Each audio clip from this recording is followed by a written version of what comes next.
வணக்கம். இந்தியா சுற்றுப்பயணம் மேற்கொண்டுள்ள இங்கிலாந்து கிரிக்கெட் அணி 5 T20 போட்டிகள் மற்றும் 3 ஒருநாள் போட்டிகள் ஆகியவை கொண்ட கிரிக்கெட் தொடரில் பங்கேற்றுள்ளது. இந்த தொடரின் முதல் T20 போட்டி கொல்கத்தா ஈடன் கார்டன் மைதானத்தில் நேற்று நடைபெற்றது. இந்த போட்டியில் சூரியகுமார் யாதவ் தலைமையிலான இந்திய அணி 7 விக்கெட் வித்தியாசத்தில் ஒரு அபார வெற்றியை பதிவு செய்தது. இத்தகைய இரு அணிகளுக்கும் இடையிலான இரண்டாவது T20 போட்டி சென்னை சேப்பாக்கம் மைதானத்தில் வருகிற 25ஆம் தேதி, அதாவது சனிக்கிழமை நடைபெற உள்ளது. ஜோஸ் பட்லர் தலைமையிலான இங்கிலாந்து அணிக்கும் சூரியகுமார் யாதவ் தலைமையிலான இந்திய அணிக்கும் இடையிலான இரண்டாவது போட்டி சென்னையில் நடைபெற உள்ளது. இந்த போட்டிக்காக இரு அணி வீரர்களும் தற்போது சென்னை வந்தடைந்திருக்கிறார். சென்னை விமான நிலையம் வந்து இரு அணி வீரர்களும் விடுதிகளுக்கு செல்கின்ற அந்த காட்சிகளை தான்.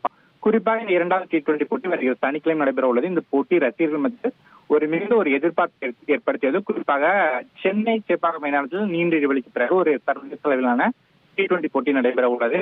குறிப்பாக IPL போட்டிகளில் நாம் சென்னை ரசிகர்கள் அதிக அளவில் கூடுவது இந்திய அணி தற்போது விளையாட இருப்பதால் இந்த போட்டியின் எதிர்பார்ப்பும் ரசிகர்கள் மத்தியில் அதிகரித்துள்ளது. இது மட்டுமின்றி தொடரை தொடக்கத்துடன் வெற்றியுடன் இந்திய அணி தொடங்கி இருக்கிறது. கொல்கத்தாவில் வெற்றி வசப்படுத்திய இந்திய அணி அந்த வெற்றி கணக்கை சென்னையிலும் நீட்டிக்கும் என்ற எதிர்பார்ப்புடன் ரசிகர்கள் உள்ளனர். இரு அணி வீரர்களும் தற்போது சென்னை வந்த பிறகு தீவிர பயிற்சியில் மேற்கொள்ள உள்ளனர். வருகிற 25ஆம் தேதி இரவு 7 மணி அளவில் இந்த போட்டி தொடங்க உள்ளது.